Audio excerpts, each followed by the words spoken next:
A equipe econômica do governo federal e o ministro da Agricultura fizeram hoje, em Brasília, uma segunda reunião para tratar da inflação dos alimentos que atinge a mesa do brasileiro. No encontro entre os ministros da Agricultura e da Fazenda, o tema principal foi melhorar as linhas de financiamento do Plano Safra.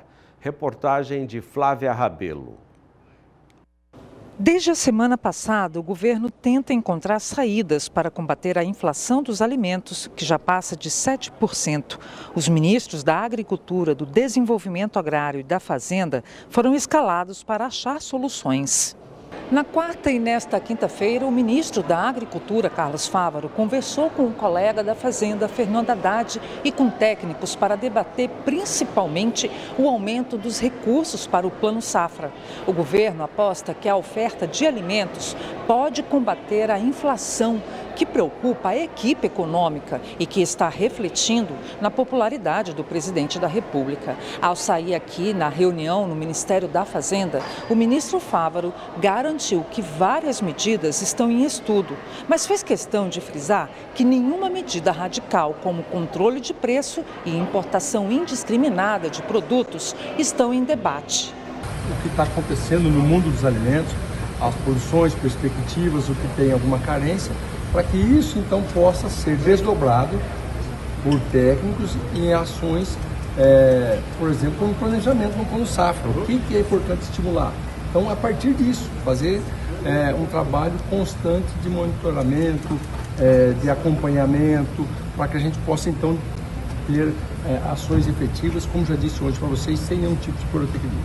Desde a reunião da semana passada com o presidente Lula, essa é uma grande dificuldade. Nós sabemos da alimentação orçamentária, da responsabilidade fiscal, mas que, e como já ocorreu nos 2 primeiros anos desse mandato do presidente Lula, prioridade total para que os planos safra sejam cada vez mais estimulantes aos produtores. Então, mesmo com a dificuldade do aumento da Selic, foi determinação do presidente Lula para que a gente construa um novo plano safra, tanto para a agricultura de médios e grandes produtores, mas principalmente para pequenos produtores, cada vez mais estimulantes na produção de alimentos. É um desafio, mas que nós vamos trabalhar para que isso se torne realidade no lançamento lá em junho. O governo prepara um pacote de medidas para enfrentar a inflação e deve anunciar já na semana que vem. Esta semana, o governo conversou com o setor dos bancos e dos supermercados. De Brasília, Flávia Rabelo.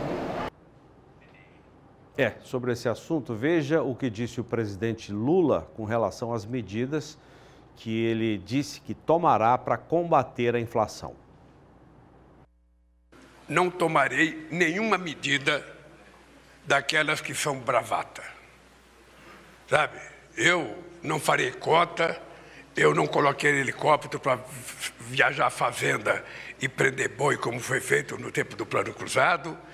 Eu não vou estabelecer nada que possa significar o surgimento de mercado paralelo. O que nós precisamos trabalhar com muito carinho é o seguinte, é aumentar a produção de tudo aquilo que a gente produz, fazer com que a chamada, pequena e média agricultura, que são responsáveis pela produção de quase 100% dos alimentos, possam produzir mais. Para isso a gente tem que fazer mais financiamento, a gente tem que fazer mais financiamento para a modernização da produção dessa gente. Nós queremos discutir, a questão, quando eu cheguei na presidência, o preço do óleo de soja tinha caído para 4 e agora subiu para 9 ou para 10, ou seja, qual é a explicação do óleo de soja ter subido? Eu não tenho outra coisa a não ser chamar os produtores de soja para saber, por que o preço da carne que caiu 30%? É importante lembrar que em 2023 a picanha caiu 30%. É importante lembrar. Ela voltou a subir por quê? É apenas a exportação? É a questão da matriz? Porque todo ano que você mata muita vaca, porque você cresce as exportações, no ano seguinte, 1 ano e meio depois, você não tem bezerro para matar. Então, aumenta o preço da carne. Então, eu quero saber, se eu souber, a gente pode tomar alguma medida junto, com os empresários, para a gente fazer com que o mercado volte à normalidade.